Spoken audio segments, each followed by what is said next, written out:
Appreciate that. All right.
No, because I have it faced to me.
Phil, but other names are Good here. morning, Victoria.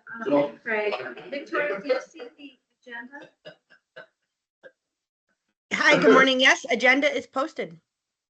We're just waiting, all online. We're just waiting for a quorum, so stand by. Yeah. Yeah. 1, 2, 3, 4, 5, 6. What do we do? Jeremy said he's not traveling. All right, well, let's be, we have to. Do we know he's not coming? I know we get here or not. John said he was. John, I get it. Yeah, I'm Dallas. they don't dare quote me there either. Wow. No. Thanks. It's the states, yeah. But no.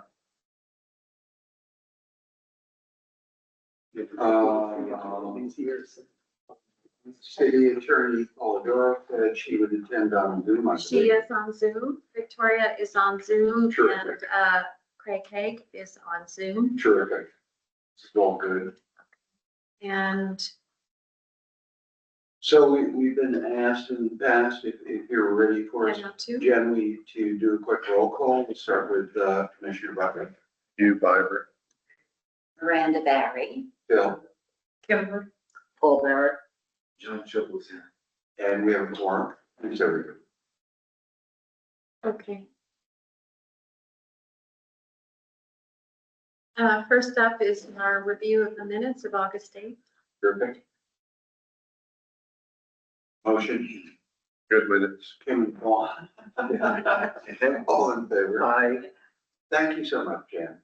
You knocked those puppies out. They're not so easy. That's rare. First up, we have some Cs of A.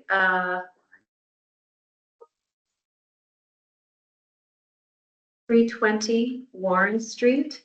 That was for the installation of the painted sign on the facade. And we approved it 2 weeks ago, and this is the vote. 320 Warren Street. So we're voting right now just on the CVA. Correct. Approved application, Mhm. motion. You and Yes. John, all in favor? Aye. CVA. 320 is approved. Okay. Next up is 227. Just get that. This is a C of A vote. This was the replacement, the ground floor window replacement. It was the renovation or restoration, a recessed entry vestibule. They wanted to match the two entries, painted woodwork details, the repair of the existing woodwork. They were going to refurbish what they thought was the original apartment door to the apartments above. Look at that. You and Paul, all in favor? Aye. It is approved. What street was that? 227 Warren Street. Warren. And, okay, now. Sorry, we so have- Jan, sorry to interrupt, but there's an extra replacement, so I'll just follow up with you after the meeting. There was an extra word in there that I saw. Oh, okay, thank you. Okay. We'll just fix that. Okay, When you modify that, please be sure to send to Phil so I can sign and stamp the right version. thank you, Victoria. Next up are we have two continuations. The gentleman is here for 119 Warren Street. This is the internally illuminated Tega sign. And he is here in person. Sure. We've had a few misses. So, sir, I know you sent us some documents this morning. Would you like me to? Yes, you could. show and the also I visuals? have 3 extra copies. I don't know if I can pass. Any way you want to do it, and we'll put it up. We have to put it up visually as well for folks out there. Thank you. Thank you very Hi, much. Hi, sorry, I just wanted to say that Rose and Jen are also here from the New York State Solar Farm team. Okay. Thank you for letting us know. What property is that? We are here for the 31 Allen Street solar panels. Okay. And we will get to that, shortly. Perfect, thank you. All right, so this is for the Tega, sign. Good. Oh, So let's talk about it. wait, Good morning. sorry, why am I? Oh, I lost power.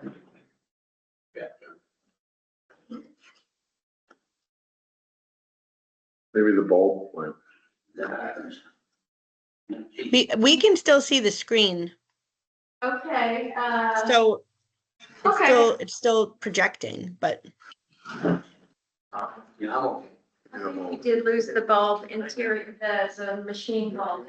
Oh, I think it's warming up. It's not. So is it? Yes, yes. Oh, nice. All right, sir, I'm sorry. They can see it, so you can. It's okay again. Good morning, everyone. Happy Friday for you again. Happy Friday to you. To protect the Tega sign, I hope, I'm not sure. The last meeting I requested if team members stop by and see the sign in person. I don't know, maybe many of you stop by. I think I also saw the sign in person. Yes. So, thank you so much. So as I said, like, me and my partner, we try to find a better place to where we could move it. There's really no space for us. And as I said, also in the document that I attached to this meeting, and we do believe this is the best, and it goes very well with the building, with the neighborhood, the aesthetic. So I'm not sure if you guys have any questions, or if you stop by and if you saw the space as well, maybe you have some suggestions. I'm happy to hear.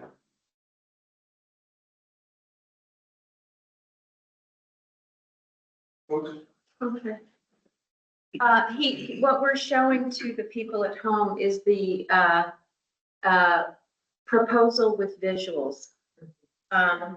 So, what the applicant did provide were the two alternatives, below the current placement, which is above the doorway. That is the lower left corner. And then, on the page, and then on the right side of the facade, and we've mocked it up, to the right there.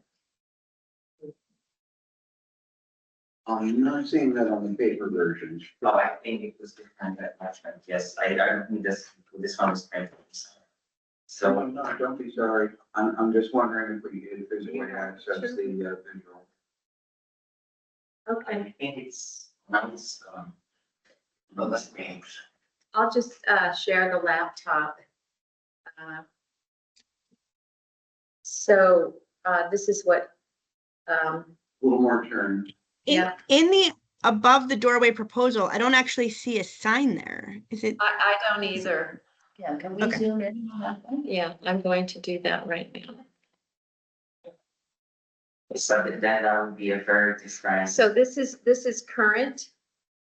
This is the current placement on the column. And then there are two proposals. One says above the doorway, which I assume would be here. Yes. I don't know, sir. Mhm. Maybe you want to, Yes, I Yeah. see. Yes. is it here or are you suggesting to I hang mean, that? the only thing could be, it could be over here, but that would be a very different, they were very different approach, right? Like I took a photos of all the signs in the neighborhood. The sign is meant to, stick out of the building, right? That's the whole point. If we're gonna put above the door, it's gonna be a very different aesthetic, and it's different for the business. It could hurt us a little bit because people couldn't see that. All right, and then the other image that the folks at home are seeing is on the. Okay, I don't know. I don't Yeah, see it on the right either, unless It's- he means in the window. he means in the window, I think. I mean, Okay. I just wanted to show you guys that we're trying really hard. It's just that the place that we place this sign as of now is the only really space that we use. So, and I know to over and speak a little bit to show the space, because there's really there's no space for any other trees, and that we trying really hard in the window. It's a sticker, we just have to prove we already have the sticker. But the sign, the aesthetic, it was very well done as well, compared to all the signs in the neighborhood.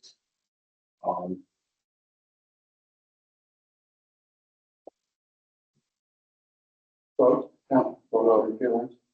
Well, if I recall correctly, last time we spoke to this, there was the internally illuminated aspect of it, Right. and then there was It's just the, letters.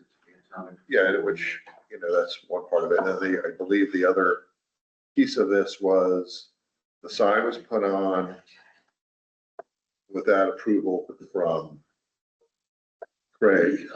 That's gonna be resolved depending on what we decide. Yeah, but he was saying he was going to check it to see if moving it would be more damage, because he doesn't know what's behind it. What they did to drill through that pillar, so, and then John had brought up, just because it was a mistake to put it up because they didn't know, but is that reason enough to let it be?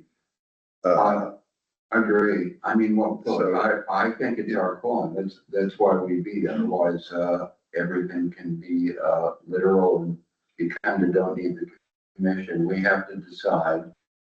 Yeah. Either I'm just- there are issues with this, for sure, but it's the commission's decision. So this is where it currently is, and there is a proposal, the alternative was here or here. I think. But also there's really not a space, so the window is very thin, it's very old. And there's no way for us to even, I just did it to show you that, that there's no option for us to really, it kind of can hurt the window because of course, I mean, we will placing the sticker on the window, but that's very different to the sign. The sign it's meant to, stick out from the building. That's also the aesthetic of the city. And, I took a bunch of different photos of all other establishments and comparing our sign to others, it's, and also the way other buildings place the signs, you know, you can see that we really, it looks very nice, it's very clean, it's aesthetic, it's, you know, it goes very well with the neighborhood. We constantly keep asking people and neighbors and everyone fall in love with the space, what we do with the building in general. So, I'm sorry, go ahead. I was gonna say, when you did the installation, did they just drill holes for the electrical or did they actually carve out? so, to fit I'm them? not sure when we took over, there was already an electric connected to it. So, we just added our sign.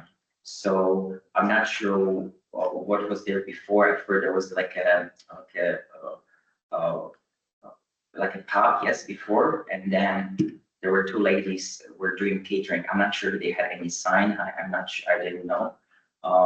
So I don't know if you can look at the documents, but there was already at the outlet. So there's already electric in that Yes, spot. in that spot, that's why we All right, thought. well, Hopefully that's your. well, then, that being said, I mean, this is my personal opinion. I think it's a very tasteful sign. I do agree. I think it's a minimal amount of light, you know, it's not obtrusive.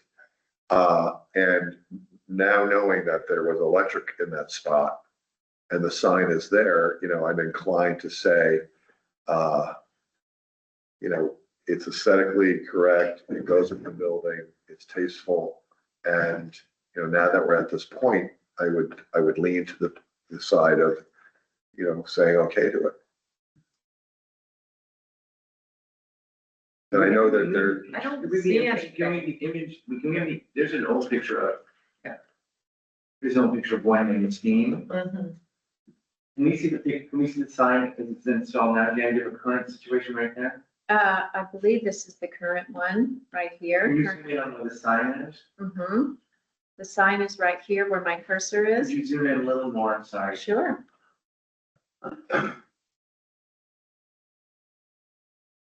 I mean, this is a relatively recent picture. That's what I'm And there's no indication of electrical there. Are you sure that that's the case? Or you have any proof, do you have any images of the building before? I can try to look for it. I mean, But you didn't install electrical. It was it was, I mean, on the inside, there was already. in the column. I mean, it was, yes, since, so we have like an outlet, that was already there, so. On the inside, but that's not the. so was it on the column? Is that what you're saying? It was, there was electrical in that Not on spot? the column, like on the other side, from the back. So it wasn't, oh, okay. Yes. Oh, that's different. So there was no outlet or signage or electric Outside yeah. from, not, like from the other side, from the back, from inside. yes, All right, so that's different. So you access that through the column to yes. bring it out to the sign from the inside. Okay. Just get. Well, that is- One thing, in my opinion, I mean, I don't think that this is something that I can vote for. Right, I don't want, let's put a few things aside, let's put aside. If we want to put aside the illuminated sign, we can. But I think to vote to approve this alteration to this historic cast iron pilaster and facade, it sends a terrible precedent.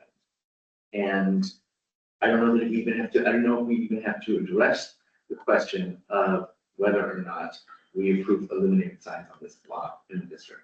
We should talk about both and see, I am, you know, I hesitate to say, but I will say, it is one of the more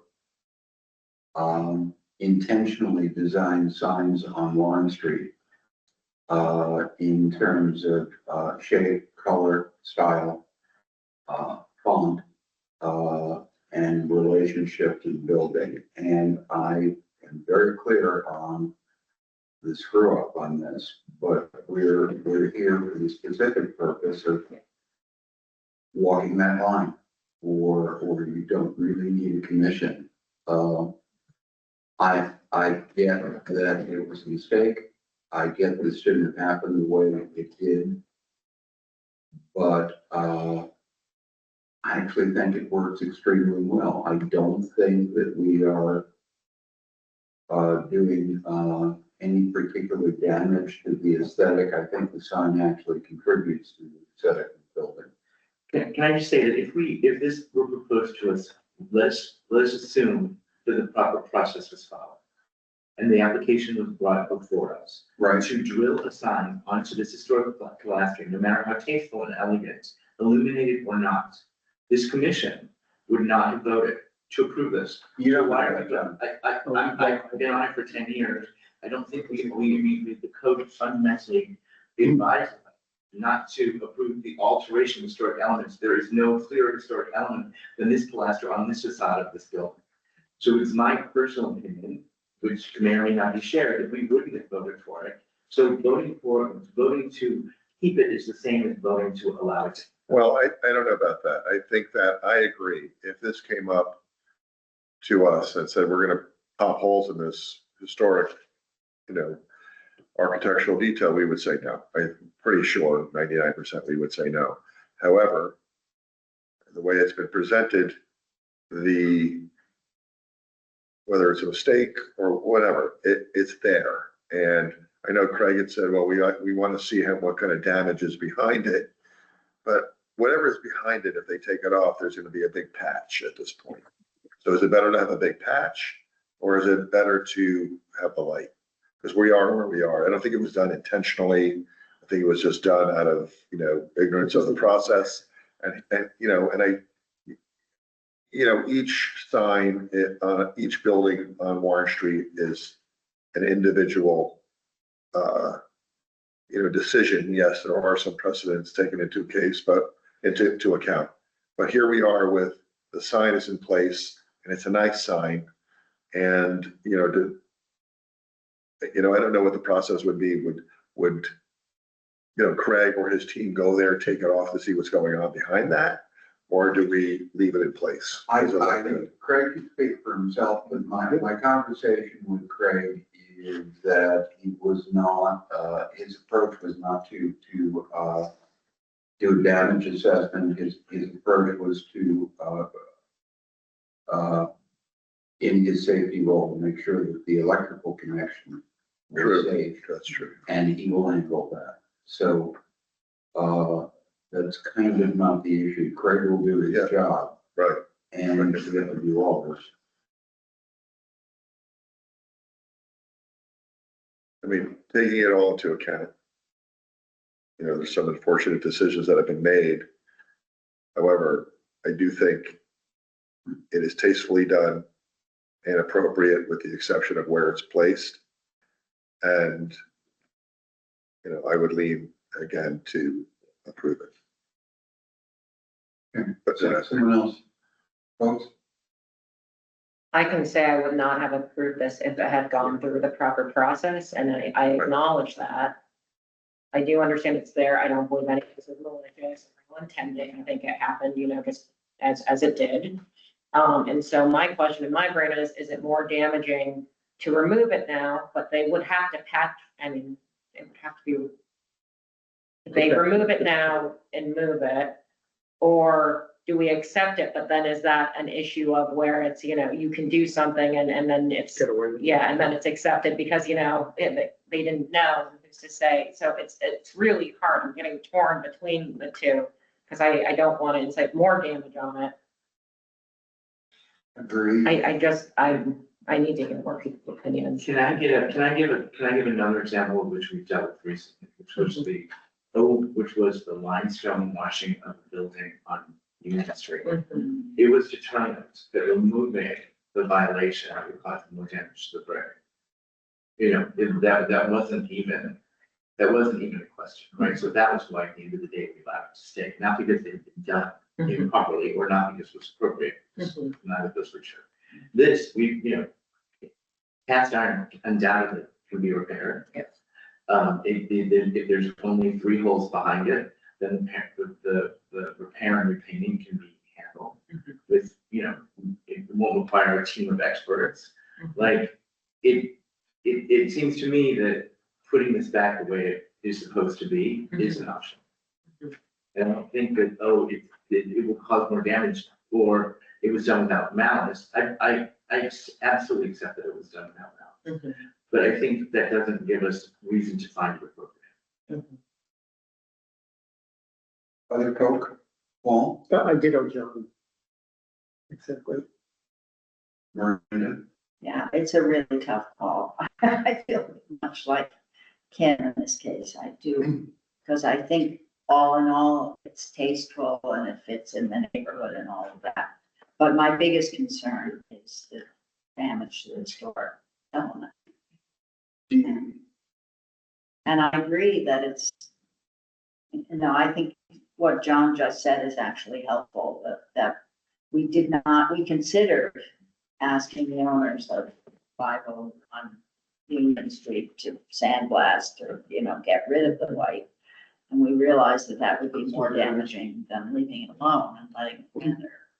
And so that was the decision that was made, but it was made because we were thinking what's the best thing for the historic aspect of the building. And I think we apply that standard here. The best thing for the historic standard of the building is to take this. And you're right, John, the repair of it, because it is a painted finish ultimately, Metal. yeah, that they can replicate it. And where it's going to be located on the flutes, it's low enough where, yeah, you do make a good point. In context with Warren Street, one of the things that makes Warren Street, is obviously the historic detail, but also not as obviously, because most people don't think about signage the way we're thinking about it and talking about it. It is actually one of the best and most intentional designs on the street. We've got painted signs, wooden signs, externally illuminated signs, large signs, small signs, weird signs, not so weird signs, poorly designed signs, brilliantly designed signs. This is actually about as appropriate as a sign as anything we've got on the street right now. I could walk down the one, and you all could too, and say, well, that's sort of hideous, and I wish they hadn't done that, and so on. It could not be more tasteful or appropriate to the building, and I think it's a trade-off. I would hate to lose this sign, and I don't think we should. I mean, I agree. We could, I hear what Paul, Miranda, John, and Kim are saying, but we are at a place now, and to take it off. I guess if it were aesthetically not appropriate and all of the other things that we take into account, we would say take it down, but it does look good. It is appropriate for the design. It just happens to be added to the building in the wrong place in terms of being added to a historic detail. But then again, on this business, he's trying to run a business, there aren't a lot of choices. So that should be taken into account. The other consideration is the notion of permanence and non-permanence. I would love to spend a lot less time on signs. They're eminently removable and changeable, including this one. This guy just started his business. There are not too many ways to create an impression on Warren Street. It's a complicated visual on a good day. We see restaurants and other folks closing. It's getting easier and easier to get a dinner reservation right now for whatever reason. And he's trying to communicate his business and did it in a very classy, very beautiful way. Right. So what are we rewarding and what are we punishing here? We have the power to make a decision. And I think all of the complications involved are very real. I get that. But it's an extraordinary sign and appropriate, and I don't find it architecturally disturbing, and I'm perfectly aware, as you all are, what the code said about protecting architectural detail. But we have the right to make an exception, and I'd like to make it. And I think that is the key factor. Is this a case where we want to make an exception? I think I it think is. under all, I share John's concern about precedent, and I think it needs to be clear that if they brought this to us, we would not have approved it initially. Yeah, And I don't know, I still don't feel comfortable Well, with this it though, because I think the sign is beautiful and tasteful, and he could put it somewhere else. He could hang it in the center. From a whole perspective, we can even do with a photo here. There's really, I don't know if you, had a chance to go and No, see I've it. seen There's really not a space to put it anywhere else. What about right? That's there with the rock things. But why can't it hang there? Because that's gonna change the whole, the sign needs to be sticking out, that's the whole you purpose. want to see it from the sidewalk. That's the Yeah. point of the sign. There's only a second. There's a whole register above it, right? So we approved many signs that are hung from brackets out that hang above the facade. And there's a whole layer of brick that could have been. That's also not gonna be very aesthetic, like you can see, for example, there are different signs in this neighborhood that it's aesthetically doesn't look nice if you're gonna. There's, It doesn't, it ends up being actually more intrusive to the architectural overall of the facade. It is a disruption to the facade visual in a way that the placement on the column, I get that it's wrong, is not. It is the least disruptive position I can think of. We spend a lot of time standing in front of that and staring at it. Anyway, shall we go? If we, I think what Miranda's last comment was something that we should really consider before we vote.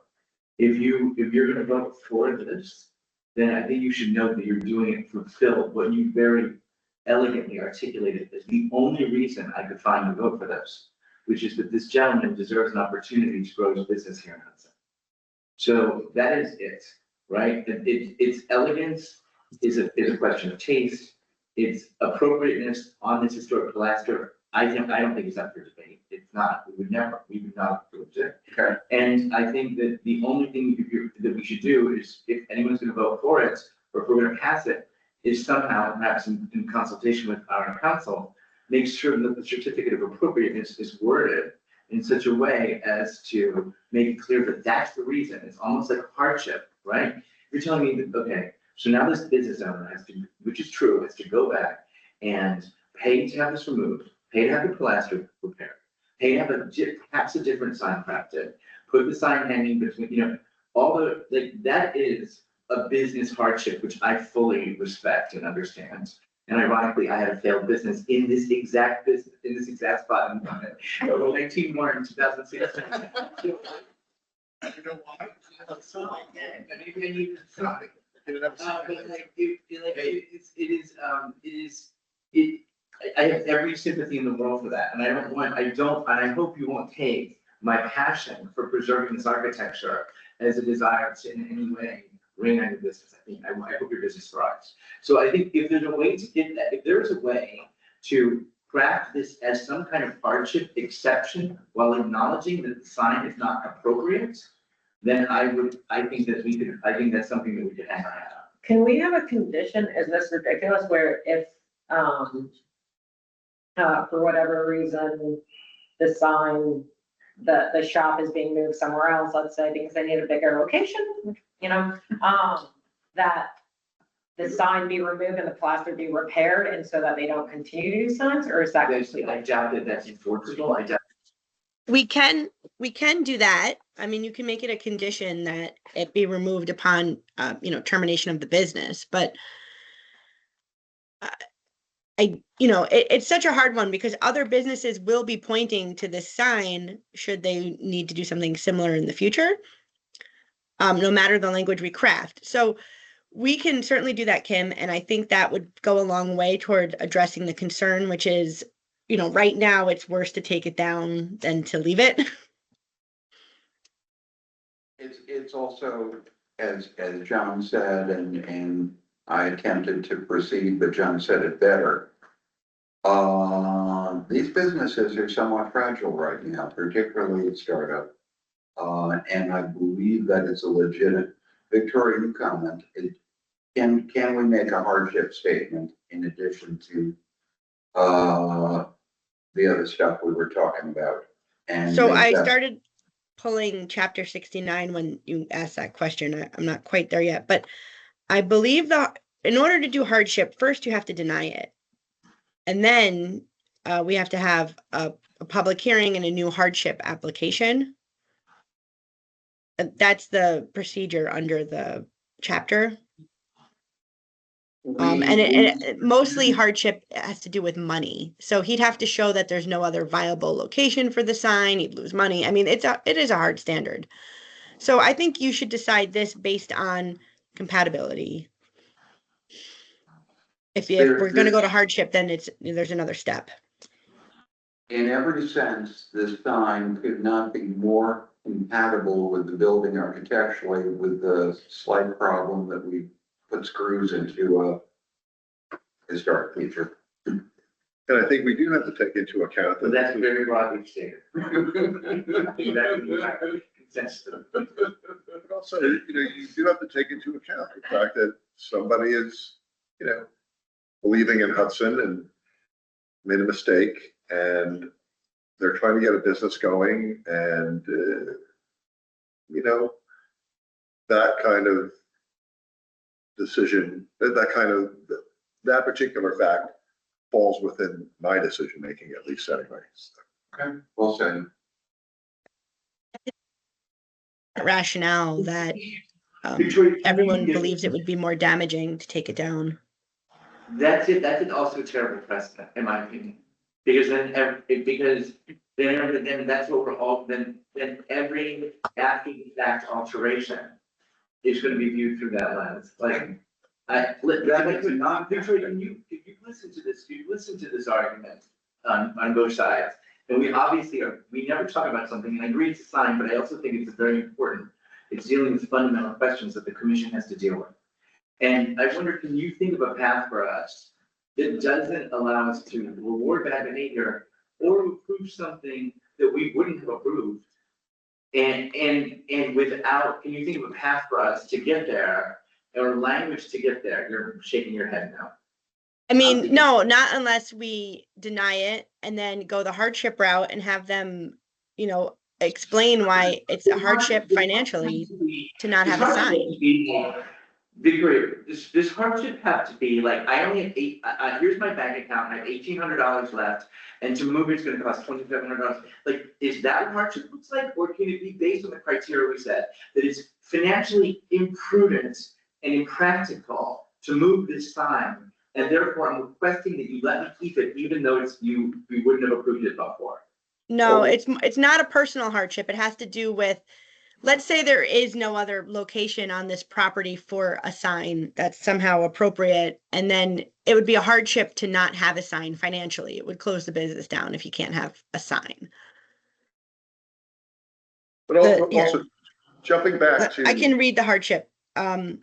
It's clear the way the code. Incapable of earning a reasonable return, regardless of whether that return represents the most profitable return. So, this comes up like if we had to require someone to put up a slate roof, someone might never get their money back because the cost of a slate roof is, could be exorbitant in a particular case. We've dealt with that. And I don't think we went through a public hearing hardship process necessarily to do that. We've had folks coming in who clearly, for a variety of reasons, had to work with not the best materials every time. We've done it, no problem. Well, because you found compatibility based on the alternate material. So this really comes down to, like I said, compatibility under your regular criteria. Is this Here, I can read those to you guys too. I think in every respect, the sign is compatible, but it violates that element in terms of not interfering with historic elements, and yet it happens all the time. It says, Up and down the street, you can find it. Maybe we approved it, maybe we didn't, but it does happen. okay, so it says properties that contribute to the character of the historic district shall be retained with their historic features altered as little as possible. I mean, it doesn't say you can never alter, it says as little as possible. And then 2, any alteration of existing properties shall be compatible with their historic character as well as the surrounding district. The sign is visually and design-wise, color-wise, texture-wise, quite compatible with the building. There are very few signs on Warren that are as intentionally related to the visual impact of the facade. Let's focus on as little as possible. As little as possible in this instance, on this facade, on that column is not, right? Placing the sign somewhere else, not on this column, would be compatible, and altering the historic elements as little as possible. With the whole respect, there's really not any other space you can see. You can see the only thing is over here, which is not safe. But what about, okay, let's forget the brick. What about that area right there? There's a whole band there that you could have put a graphic right there. Right. It's a little bit bigger because it's a photo, as you can see before. So this looks on this photo, for some reason, I don't know why it looks thicker, it looks a little bit bigger. It's not big. And we've been looking and Phil also stopped by, and some of you as well, there's really not a space. I don't know if you had a chance to see that. I'm very familiar with that. But I don't think we should, I don't think that it is the case. I don't find that argument compelling. I'm sorry, and to be disrespectful. There is other ways to put this sign on there. There is, but my not very good eyes, That would be. you see a sign hanging over the center actually is far less classy than what we've done. What's being proposed or what accidentally happened. It's a different attitude and a different relationship to the front of the building. This actually relates extremely well, except the minor matter of screws into the iron. Go ahead. But just, if that sign was in that location and it wasn't disturbing the column, it was somehow, they were levitating be there up in, or maybe it was attached above, I think that's exactly my point, and I concur, right? If the sign was in the exact same spot, but suspended from a bracket, we wouldn't even be having this conversation. what's the reason, Phil? I mean, I think, listening to all of this, and again, I find this really difficult because I sympathize very much with the owner, but it's not, the owner himself has said, well, there are 2 other places that I could put it, but it's not preferred, it's not my favorite aesthetic. But we're saying that putting it on this column is damaging to the historic character of the building. So we should choose one of the other locations. It's not as desirable, but it's not impossible. It's not just a matter of desirability. I think this is also probably the best aesthetic solution. I do. It's the least disruptive. It is extraordinarily well integrated into the facade. But why can't you have a bracket that lives above the crown of that? Right there where Jan is pointing. Yeah, and that comes out and it would still hang in the exact same spot, and then that's just dealing with the freeze, which is just. Which just wouldn't convene. Exactly, I mean, that's. Sign also would feature for, when we were designing compared to other signs. This bracket extending out of the building would create a little bit more house. That's why we try to design something that is as less, aesthetically nice design. That's the right, that's the design display. Sorry, I'm just a little bit nervous because I would prefer to like, focus on more important things. For example, like, sidewalk, we really fight with this, this sidewalk is not what they say, but 19 Warren Street for a very long time. I personally did it myself as well. So that's why I'm a little bit nervous because I'm sure for the third time, I asked many of you to stop by because, the sign is really, this is the only place I tried to design what you're asking for, standing out on the briquette, but it's not, it's really, on this photo, it looks a little bit bigger. It's actually smaller. As you said, you know the building very well as well.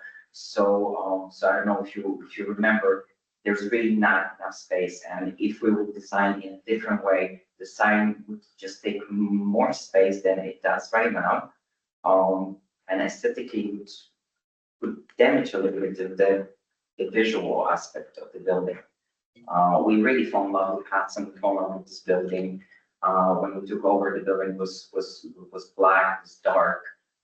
There was no life in it. We tried to bring people really, we have so many people taking photos of the building because they really love the colors, the curtains, the sign, everything in it. And that's why, I'm just here to really, I'm hoping that today is the last day we will speak about it. I'm really hoping to improve it. If you guys suggest different space, I really would love to, if we can walk over all together and pick a space, but there's really not a space. I dedicated so much time into designing it and making sure that it can be safe for the building. There's really not any other space where the sign can, stick out of the building. We're very limited in this aspect, and I would love you guys to, to vote, and I hope you can take my sincere, words and we opened for breakfast. I'm supposed to be there, help them, but I'm really here. I'm being honest. I'm a simple man. We're from local Hudson. We do everything what we can to make sure that we can bring more life, especially to the street that we are on. When we took over, there was a lot of, things not okay with the building, and we fixed it, so I hope you can see that, and I hope you can feel that. And There's also, if we were to vote for it to remain as is, like acknowledging that it's eliminated, like that it's self-eliminated. Because, that is also the second part of the conversation, which has been a difficult conversation, I think. This is, I don't think there's a better solution. I can't possibly argue as an argument that there's no alternatives. I actually believe this is the best alternative. But in terms of And the least disruptive, frankly, to the facade of a building. You can't just look at one piece and say, oh my God, the column. It is an impression that the entire facade creates that's been handled extraordinarily well and extraordinarily tastefully and not disruptively. And we gotta give credit where credit's due on that. Yeah, in terms of I agree totally with that, and I think it does look great. That there's the other side of it, we put it on the column. But that, again, that's where we are now. Wasn't done maliciously. It does look very good. And the internally illuminated aspect of it, I don't think is an issue, as we did approve the Hudson Dry side. We voted, there was a divided vote on that. So Just lighting up the letters in that sign is far less disruptive to the eye and the face than having a light bulb hanging over the thing. the vote of 225, you put more. Anyway. Pigs, should we vote? Should we? I think you should Yeah. make a motion. Someone should make a motion, whether it's with the requirement to take it down or a motion to, it could be a motion to approve, motion to deny, but we gotta. do So something. if we vote to take it down, these guys basically have no sign for a while. Correct, because he would need to come back in with a new sign proposal for you to evaluate and issue a certificate of appropriateness on. I understand that in the literal interpretation of the code, that does not qualify as a hardship. I contend with the guy starting his business in the first couple of months, it's a serious hardship, whether the code calls it that or not. We're here to make our decisions. That's why you have a bunch of citizens on this commission. Otherwise, artificial intelligence could run the whole thing. If I could say, Commissioner, we should not, if we vote to have the sign altered or removed, right, we should not vote in such a case until we have something to approve, because I do not believe that we should have to operate without a sign, right? Like, that's really unfair. So I think we should, if that is the way the vote's gonna go, we should figure some mechanism, Victoria, where he doesn't have to take the sign down until he has a suitable. I agree, that's very, that would be ideal, but it does become an enforcement issue at some point, because if he doesn't come back in, maybe we say, we're gonna put this off for a vote till the next meeting. At that point, get your C of A in for an alternate sign location, because if we leave it open-ended, he might never come back, not that, and then Craig has to make a decision at some point. My understanding is that without Craig having an opportunity to complete his process, well, Craig is here. He would probably require that the sign come down. I guess we can address that, but that's where we were my last conversation with Craig. I am here and I can comment if you want. Please. Maybe this will make it easier. The sign was installed without any approvals from anybody. And again, I think we all can understand and agree that it wasn't done intentionally. It was a mistake. We had agreed that this go in front of this board for an approval or a disapproval. That decision has to be made. I don't agree with leaving it open-ended that he comes back next week, next month, next year, because then it stays there and it still is a violation. So the decision has to be made, either it's approvable to stay there and they apply for the proper permit, or it's not approved and not a C of A would be issued, and then it has to be removed immediately. Mhm. That's the only way you can do it, because again, if you leave it there and let it drag on for another however long until somebody makes a decision, it's a standing violation that just opens up the doors for other people to do the same thing, and we cannot allow that.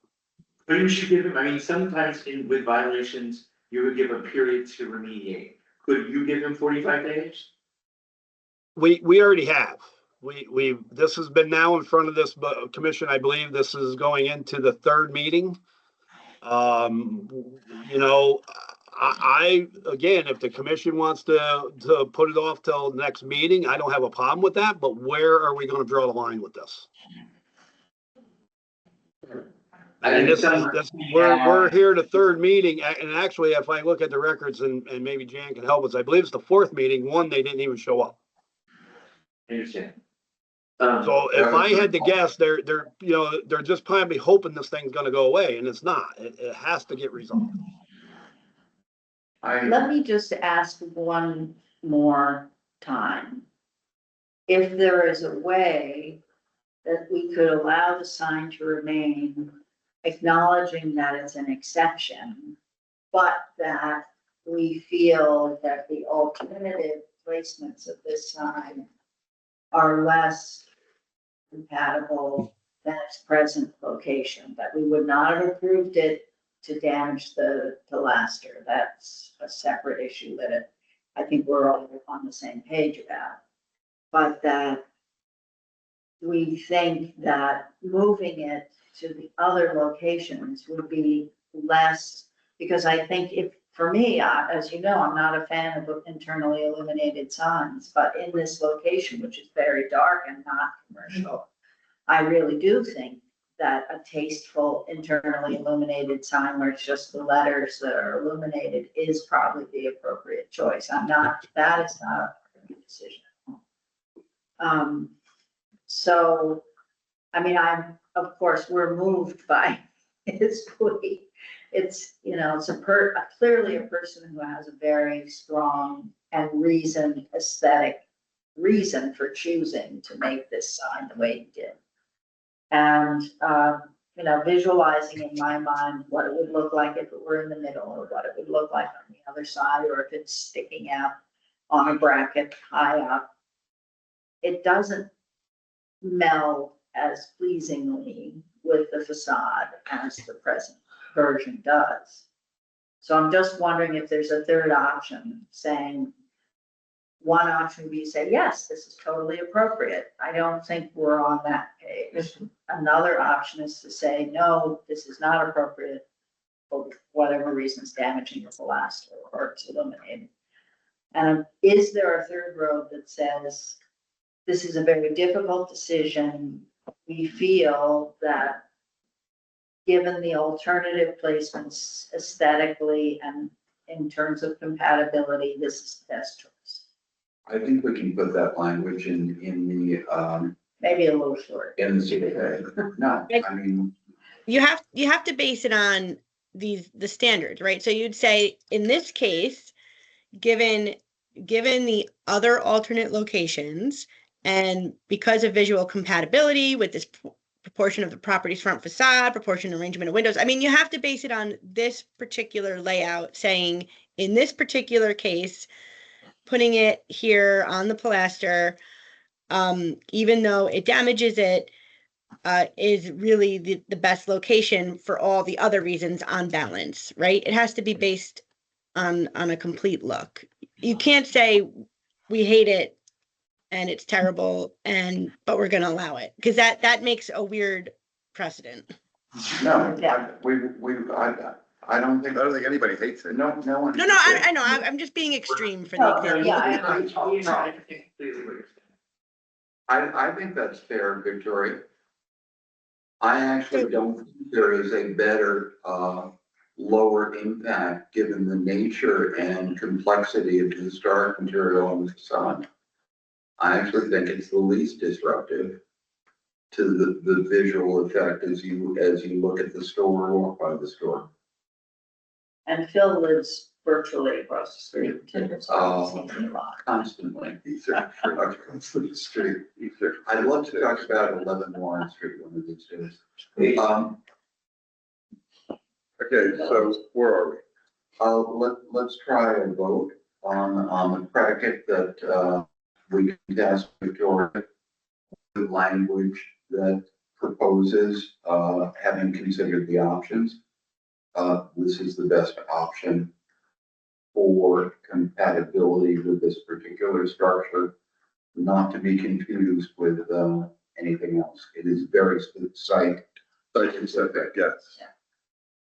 A site-specific solution to a problem. It's not ideal, but it's the best solution for this. So based on that language being added, can we put this to a vote? I think we should. We have to start with completeness, as we always do. Motion to find the application complete. I think it has been for a while. Even Miranda, all in favor, and so that be. Motion to request the city attorney prepare a C of A that makes it clear that this is a site-specific solution, does not apply to other situations. And then it Yeah. has to be removed when the business closes. Okay, Yeah, Or not, that's up to you. Stay positive. let's stay positive. Yeah. Okay. So real quick, can I interrupt? I have one question. Code enforcement officer, Hank. Yes? Victoria, Yes, if that's documented in the certificate of appropriateness, that when the business, and if the business was to remove, they have to remove the sign and the location of the sign has to be repaired. okay, so that's already in there, so What- fine. So if you put that in there, what enforcement mechanism do we have if they don't do it and they're in the wind and we can't track them? If the business moves, we would have a new owner of the property, would we It's the- not? Isn't that- Ultimately falls on the property owner, not the tenant. Falls on the property owner, okay. All Yeah, right, yeah. just so we know, and that should be documented as well, Yes,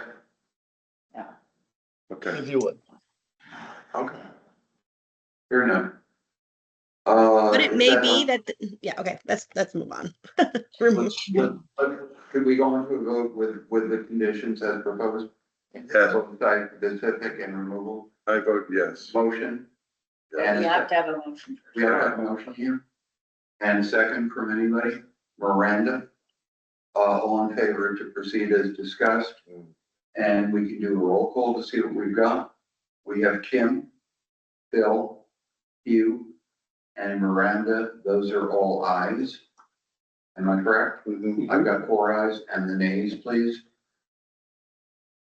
John and Paul. Although I would, those conditions are improve the situation. The ayes have it. Okay. You get your sign. Thank you. That's the longest sign meeting we have ever had. Yeah. I thought this was gonna be a quick meeting. So does he consider himself done with the sign now? He be done. There's a 2-week pause. The attorney prepares, the actual 1-page certificate. We'll look at it, Craig will look at it, and we'll vote on that. But I think if the language is consistent with what we said and what we moved on, that works. Thank you. Thank you. Thank you so much. Okay. Next. Next up, I have 3:30 continuation. 3:30. You'll still have. I hope. Okay, I'm sorry, Paul. I'll miss you. If we have a continuation, 337, 339 Union Street. Is there someone online to speak for 337, 339 Union Street? That is Yes, correct. this is Aiden Diaste. We are present. Hi, good morning.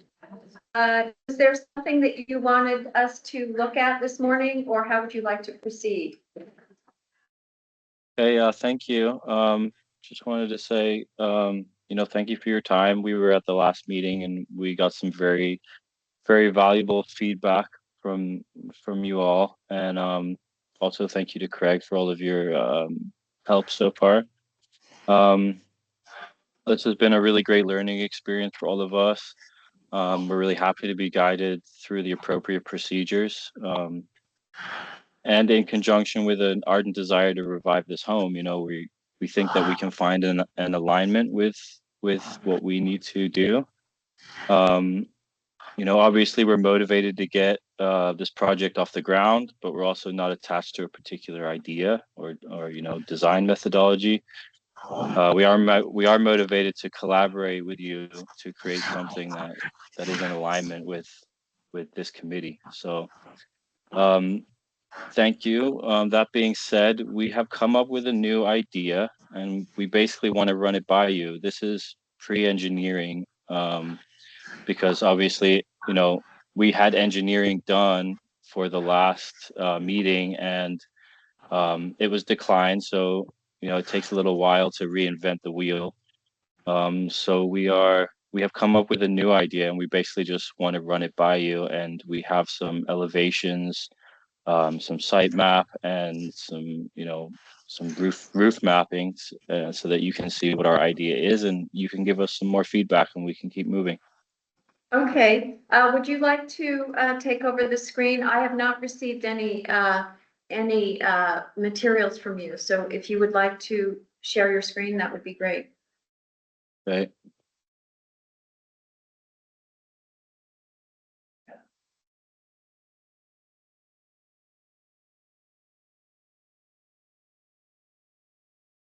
One. Okay, Okay, can everybody see this? Yes. yes. Okay, so as you're all aware, last time we presented a set of engineered drawings that were going to box out this building, and this was not really in alignment with the Italianate style of the building, and there was a lot of concerns that this building was going to lose its character and its charm. So we came up with a new idea. I can go through the elevations first. just to show you what we've come up with. So this is the first elevation. So I think maybe you probably all remember what was going on last time, but elevations are not three-dimensional, so I'll have to kind of walk you through it.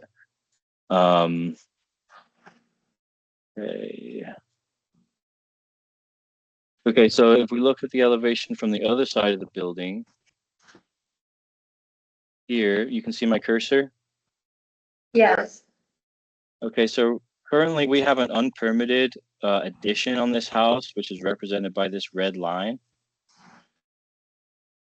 So this addition would basically, it would come out and match the roof line of the original structure. And then also we have this, if you look at my cursor, this section of the building is a sunroom that's inset from this corner. And what we want to do is put a new roof over the sunroom and wrap the roof around the building into this new addition, this would be the opposite side of it. And then this would be the back of the building. So this is the new addition here on the bottom front. This is the adjacent corner. And if I go to the roof plan, the yellow line represents where the sunroom currently is, and it also represents where the new roof would be placed over it, continued around this way into the addition. This box below is the unpermitted room on the back of the house.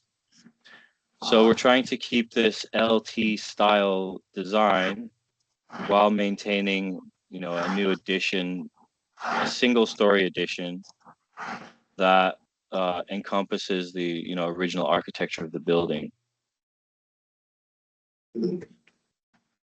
So as you can see from the roof plan, this whole L shape here would be a new roof line, 1 story, and it would match the existing, corbels and cornices above. And it would give us an additional space for, a 3-bedroom, single family Hudson home. This is one more takeoff of, this is basically the footprint. So the red line represents the footprint of the house, including the addition. So at this juncture, based on our last meeting, and I would like to get your initial responses before we continue. Given how vocal I was last time, I would like to say this is a great turnaround, in my opinion, and very much in character with what we had hoped to see for this building. I just want to confirm a few things, because we'll need to see a 3D rendering of this, but you're not altering the rear second floor anywhere, right? You're keeping the original second floor. You're just that is correct. And you're removing the later additions to the first floor and replacing them with a homogeneous single addition to gain your square footage. So I think right. I think it's a great story for this house, in my opinion. I'm sorry, I thought you were adding a new second floor piece. Previously, we were planning on boxing it out. If you look at my cursor, we were going to box it out to here, all the way up. So now this, instead of, going up, we're just going to go out further towards the back. Okay. And then, sorry, go ahead. I'm sorry. Yes, I'm just going to bring up some images that I have in the file while you speak. Okay. So, we want to, we want to maintain the character. This is what is going to find an alignment between, the homeowner and this board and the town officials. And, we came up with an idea last time, and it was obviously not it was like a sore thumb. So we got really motivated, to come up with a new idea. The one thing that's good about this idea is that you have a sunroom and a back unpermitted bedroom that do not match the aesthetic of the building whatsoever, that are already existing on the house. So we'd be able to basically completely redo the whole thing, taking off any work that was done previously to alter the original building and take it away from its aesthetic, Right. Italianate style. Just for one, can you see the screen? Jen, can you go back to the one? This one? Yeah. Okay, You can see the screen, right? let me share this with this. I think we get it, and it's a great addition, in every sense. Just to be clear, that the only part you're altering in this picture is the unpermitted addition and the sunroom. The second floor is gonna remain as it is and be mirrored in the details on the new first floor addition, correct? That's correct. Okay, that's all I need. One comment that I would make, based on, you said these are not engineering drawings, they're not final drawings. Sometimes when people are recreating a cornice and corbels, they either put in many fewer corbels than above or many more corbels. And I would encourage you to match the spacing of the corbels I would. on the addition. I think good architecture practice also makes you look at the height of the new wall versus the height of the existing wall. Make sure that don't just match it if it's not appropriate, right? If you may need to, I don't know how tall the addition is versus the height of the second story, so you have to. Yeah. You don't want it, don't match to the exclusion of good architecture. Yeah, copy paste necessarily. Yeah, this is wonderful and really appreciated. You took the time to do this, so thank you very much. I'm super excited about it. May I say one thing?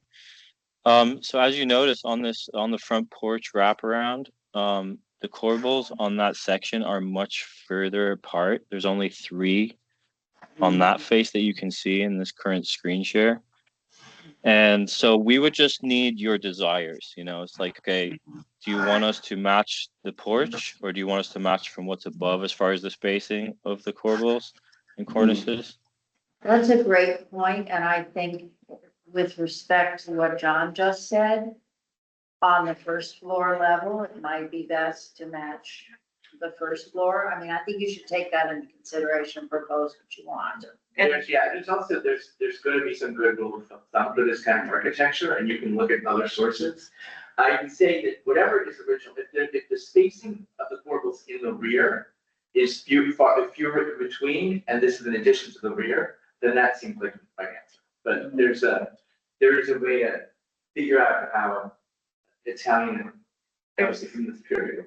Because it's not gonna be consistent, because it's all based on the overall facade and hitting the right balance, so they're gonna be off by a few inches every elevation that you look at. And so just in your drawings, when you present it, if you can have it represented in the drawing, that's really important, which I see you started to do that in these drafts that you have, which is great. What I think will also really help you to drive this home is have existing and the proposed next to each other, so it's really clear what's changing. That would be helpful, and I'm so for this. Yeah. Yeah. It was great. Thank you. So, as you can see, we're looking at the back of the building right now on my screen share, Can you share your screen again, sir? Oh, sorry, I didn't know you couldn't see it. Yes, we Hold were on. kicked off. Yeah. And I don't think One we're gonna moment. be prescriptive as far as what the corbel rhythm is. I think we're looking to you to propose it, and then we would review it. We're not gonna tell you a measurement or Okay. Mhm. Okay, so can you see me now? Yes. Yes. So right now we're looking at the rear of the building. And so, obviously on the front porch wraparound, the corbels are spaced about 6 feet apart, but on the back, my idea was that the corbels should match the top for aesthetic purposes. But if, as you said, we're gonna detail all of this in the engineer drawings. There'll be a 3D rendering to go through another historic board meeting with you guys, hopefully at the next one. And I've already reached out to several companies that are willing to recreate these, even potentially with, age appropriate wood, so that we can also maintain the quality of what's been there. Cause those corbels have been there for how long? Yeah. So we would like the corbel, anything that we put onto the building to last just as long. Thank you. Okay, so. Thank you. Let's, So we're not, the application's not complete, so we're not No. voting, you're trading we're just saying, off. No. no, we're just, if this is a direction that we will be behind. Yeah, thank you. We'll see you in 2 weeks. Yeah, there's a couple other things that I wanted to go over really quick with you, if you wouldn't Okay. mind. So we wanted to get your feedback on windows and fencing. Just so that we can, make sure that we are in alignment with you on that also. As you're aware, the property's incredible. It has a road in the back for access to the house. So, one of the things that we're working with here is, this site plan footprint. And there's other houses on the other side of the road in the back of the house that have created this parking area into their property, and they fenced it off with a 6-foot, privacy fence. And so, we're thinking to do something along the lines of this. We like the corbels on this because it's kind of aesthetic to the house. And we wanted to get your feedback on that. Yeah, it's appropriate. It's a classic stockade fence. We're nodding. Yes. Okay, great. I Okay, do think awesome. there's some wording in the code as far as what's expected for property fences. I would just look at that and make sure it meets it, but generally it looks like it does. And Okay, awesome. And then the other thing obviously is windows and doors, because, I have, gotten an estimate. I got an estimate from the window company that I usually use that have done other jobs in Hudson. And they told me that the last job that they did in Hudson, the historic board, would only allow them to put, wooden windows in the front of the house. I don't know how accurate that is, or, if you remember anything like that. So in order to get an appropriate window schedule together and to get the correct estimates for the build, we need to figure out what the requirements are going to be for that. So in the first instance, I think you need to provide the board with the information on the existing windows. What are they original to the house? What are they? What do they look like? And then you need to propose something for the board to evaluate. Mhm. In the past, they can speak up, fiberglass or aluminum clad, depending on the specifications, have been deemed appropriate, but the board can't design this. They can't tell you what to use. They can just consider what you're proposing. Spec out what you would like. And we'll go from there. But I also think we can give a little more, which is that we have historic preservation has a preference for historic materials. I'm not saying you have to buy 100-year-old wood, but we are saying that wood windows, this have a tendency to be more historic. At a minimum, we've actually required paintable. Or restorations, and if they can be, if the windows are, I'm so sorry, Phil, but if the windows can be restored, as Jen points out, that's, always the. Right. Okay. There's no we, automatic approval to replace them. You have to show us what the windows are now. Okay, so, basically some of the windows, obviously, there's a sunroom addition there that was done after the fact that has, vinyl windows in it. And then a lot of the other windows are, single pane, wood double hung windows that, are extremely outdated as far as energy code or whatever else. But I just wanted to get your feedback on that so that, obviously the openings of the windows where we're not disturbing any of the facade of the house, we're going to match the openings that are there currently. So there would be replacement windows. And, the idea from the owner is that he wanted, composite UPVC, double glazed, double hung windows. Most of the windows in the house are double hung. So we wanted to continue along that same line. Okay, but they will be multi-light and so on. Yeah, so most of the wooden windows here are, like we can put grills in the windows. That's, something that, would be aesthetically pleasing to the idea of the house, the original intent of the windows. I think when you come with your full presentation, as someone noted, document the windows that are there, the original windows. Show us those. Show us the condition of those windows. Explain why they have to be replaced, if you're proposing to replace them, and what you're proposing to replace them with. And then, of course, yes, you want to see consistency in any new windows that you're creating as well, the new openings. But I think the best place to start with for us is what's there now.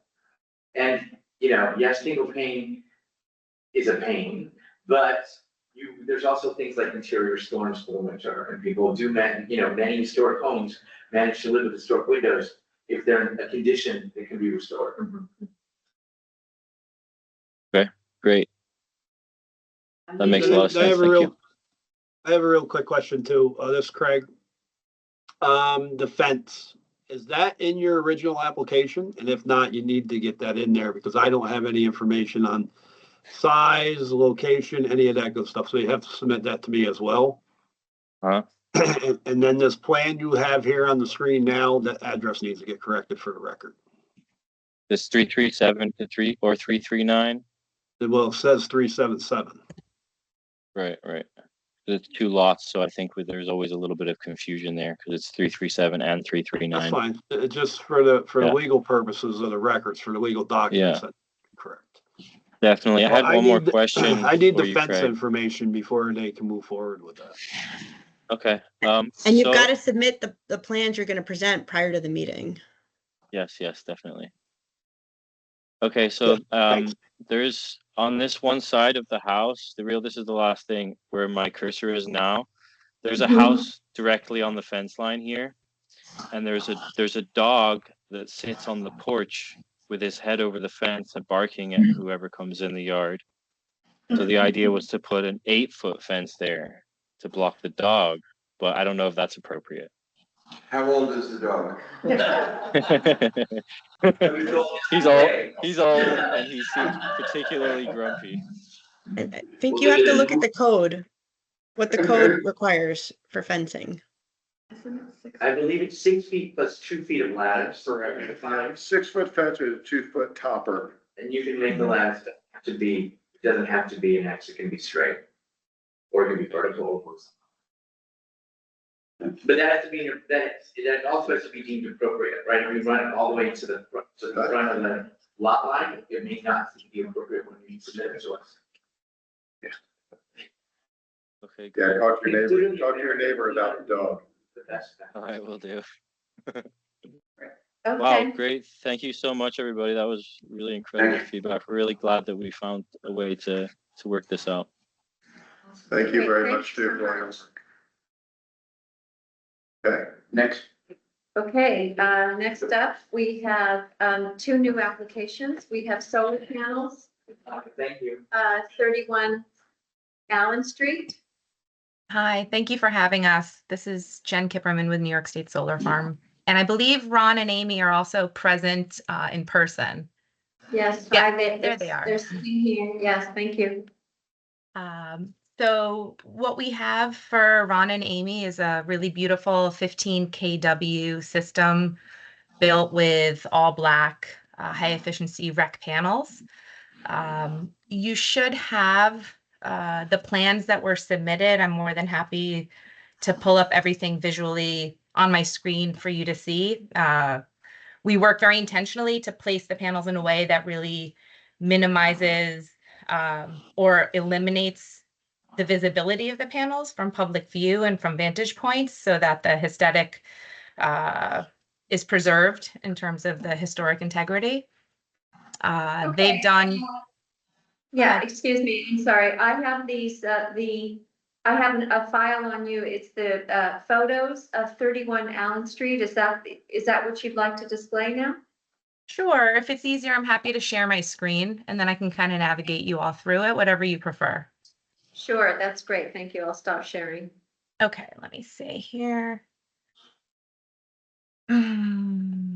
Okay, can you see what's happening here?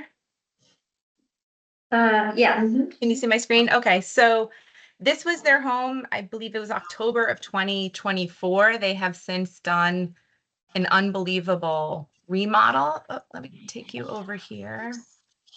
Move this out of the way. So what we're proposing are 31 modules across 3 roofs. But one of the benefits to their system that you can see is that there's a gorgeous front porch that they remodeled here. And there's about a 3-foot pitch change near the gutter.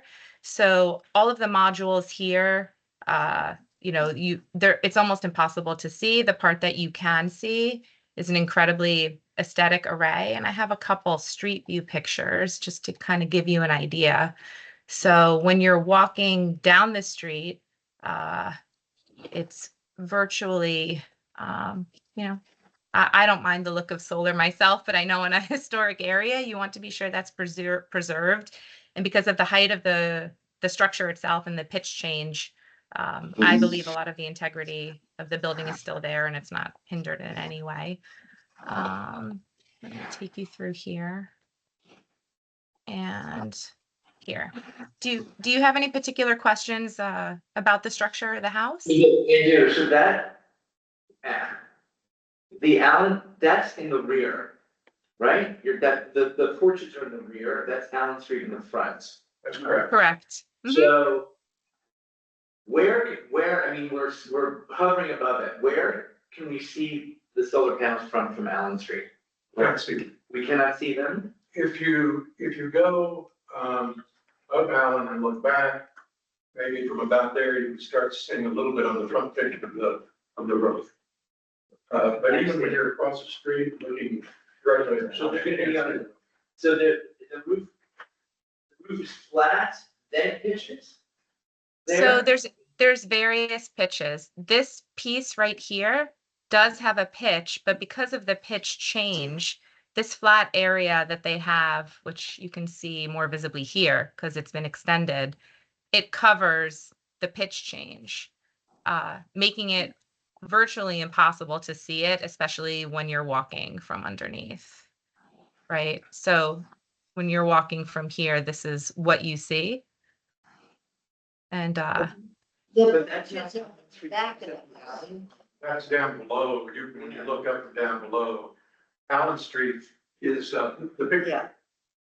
That's Allen Street. That's Allen Street, right? Yeah. And so there's a pitch, in this view, we cannot see the pitch roof but for a sliver. But if we were walking, we would see the pitch roof with some solar panels. You wouldn't be able to see the pitch from Allen Street at all. Okay. Right. I mean, it seems like. Yeah. It seems like an ideal way to handle, I mean, you seem fortunate that you can't, right? Because Yeah, it's where you can see it, so. Yeah. they're much harder to be enthusiastic about in the historic district. Right. Is there more to the story? You covered the case. that's pretty much the sum of it. Okay. Great. Motion to find the application complete. John and Kim, all in favor. Motion to waive the public hearing, request the city attorney to prepare a C of A. John and you, all in favor. Hey, congratulations on this project. Thank you very much. And this is really. Thanks for approving the renovation in the first place. They should do it. Invited to come over sometime. Tour. Can we come as a group? Was there a final vote? There was a final vote. Okay. It was unanimously approved. Okay, I just didn't hear it. Thanks. Thank you very much for your time. Thank you. Thank you. Wonderful day and weekend. Last up is 51 North Fifth Street.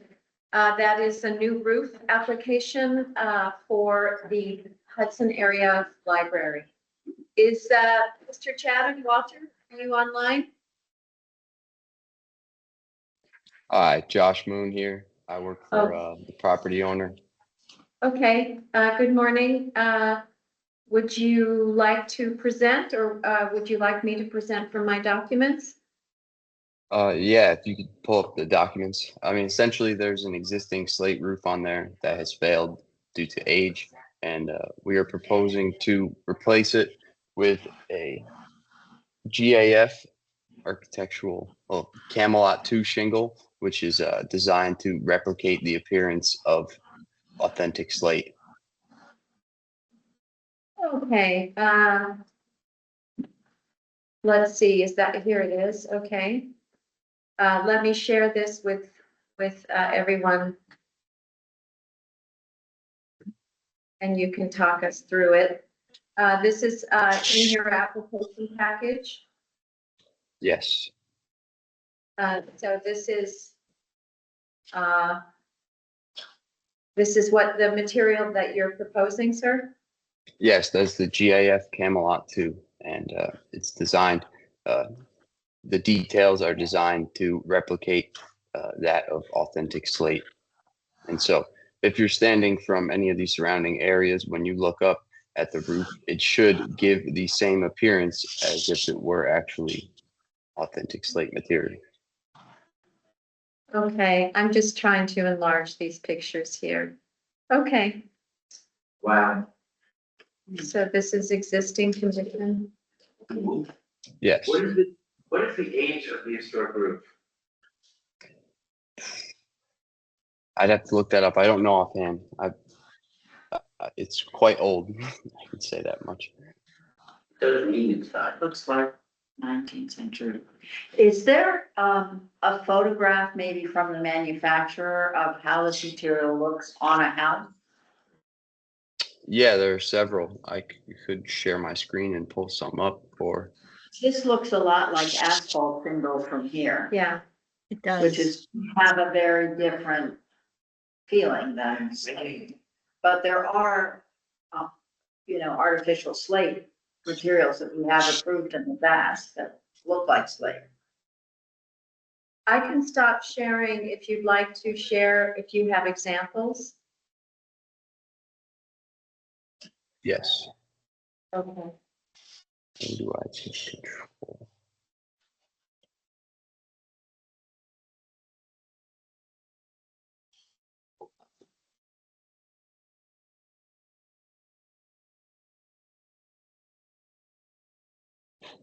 One second. Mm-hmm.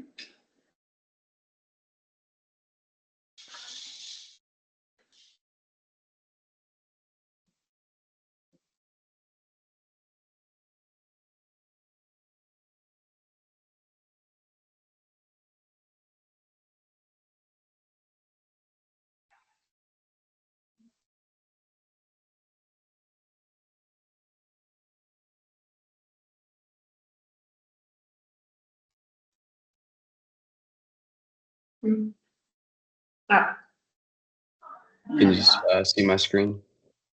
Yes. yes, sir. So this is what an example of what it would look like once applied.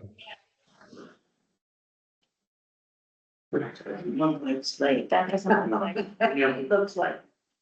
Cedar or?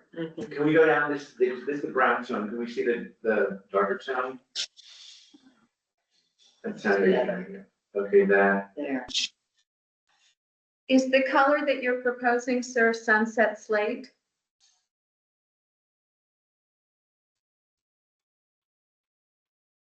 We were proposing antique slate is what it is called. Let's see if they have it here.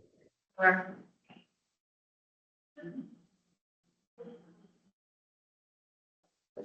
That's it. Williamsburg slate. antique slate. That is the finish we were proposing.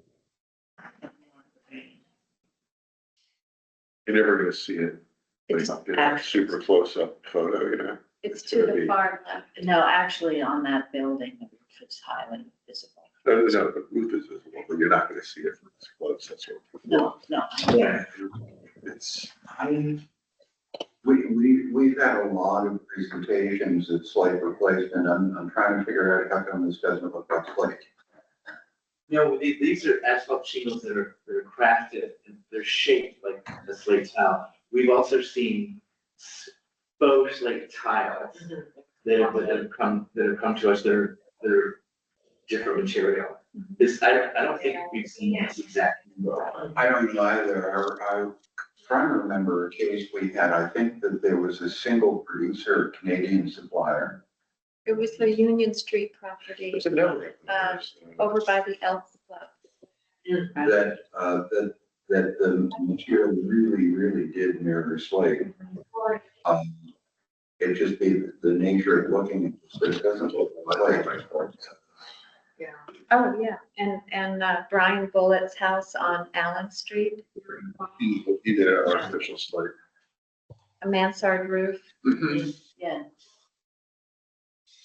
And actually, I think this 501 Union Street also has a mansard roof that looks very much like slate. It might actually be slate, I'm not sure, but you might check what that material was, because that's a perfect match for slate. Yeah, this is a interesting, because it's trying to achieve it with some variation within the shingles that are then, you know, the pattern resembles, like, I guess. I'd be curious to see the sample in person. I'm having a hard time understanding it in these photos, and it's. I mean, I'm gonna state something that I think is kind of obvious, which is this is one of the most modern buildings. It's an incredible roof, and it's the public is gonna want to apply. Yeah, yeah.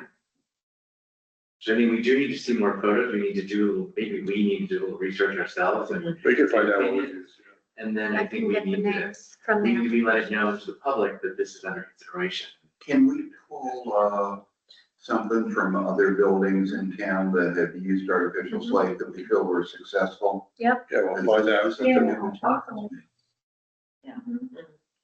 Sir, I'm going to send you, some of the other products that we have approved, that the HPC has approved, and I'll send you those brand names.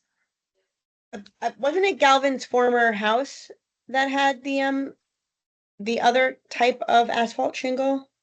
I think, Miranda, Commissioner Barry just mentioned that it's 501 Union, and it was a mansard roof. And it was the apartment building that was then lime washed, that one. So we'll find out what the product was. And then there's another one on Allen Street. We could find out that product. But Walter Shannon is the architect. He would know the product. Yes, he did, yeah. And there is that other one that's at Union and Sixth Street. It used to be Cassandra Danz's house back in the day. You know the number of it. And it does leak occasionally inside. The library, yeah. Yeah. Oh, no, just to be clear, we're open to the idea of synthetic slate, but we want it to look like slate. So anything you can do to support this material, how it is a good substitution, or consider some of the other options that we have approved in the past would really help you. And I think John is right that there will be a public hearing, and so you'll want to bring as much information as possible. Understandable. Yeah, would you be able, or Walter, or member, to bring, actual physical samples to the next meeting? Yes, I have 3 right here next to me in my office that I can bring. Okay. In the meantime- This manufacturer and other folks as well, because we're maybe misreading as a function of just the photography. It still doesn't look like. Do you want to set the hearing now for the next meeting? It's up to the commission. I may be away, so, at least in terms of getting notifications out. If you want a public hearing, the commission wants a public hearing in 2 weeks, I'm gonna ask John to tee that up with the notice to the Register Star and so on. That would be the 12th of September. So it's actually 3 weeks from now. Is it? Yeah. Okay, I am out of pocket till the 4th. Maybe I can do it then. I need 5 days. Okay. Is it, do we want a public hearing next meeting? to look at And I think that's up to, I think that's up to the architect, and to the petitioner, right? Like, they should decide if they want it next time or if they want more time to prepare. How do you want to go forward? Do you want to just meet with us or have more folks online participating in the discussion? Are you talking to me? I am. I'm sorry, could you repeat that? I had a little bit of trouble here. Sure. We, all of our meetings are public, but there is a formal notion of a public hearing where there are notices posted. It gets a bit more publicity and there's more community participation. I'm guessing from my colleagues that whether it's the next meeting or one after that, we still are probably going to ask for a public hearing. Are you prepared for that in the next meeting, which is 3 weeks? Or do you want to just meet with us first, get a resolution, at least our point of view on a specific material, and then have a public hearing and meeting thereafter? Because it's leaking, Phil, I think we should move more quickly and set the Yeah. hearing. I tend to agree with that opinion. We'll go with that. So we'll meet again in 3 weeks. We'll have more folks online who are going to participate in the discussion. And we really do need some physical samples and some alternatives to Camelot, if that's the name of this thing. Okay, could you just confirm that date for me one more time? The, September 12th, I believe. Yes. all right, thank you. Okay, thank you. Thank you very much. Have a good day, everyone. You too. Thanks for your patience. What else we got, Jim? That's it. Quite a job.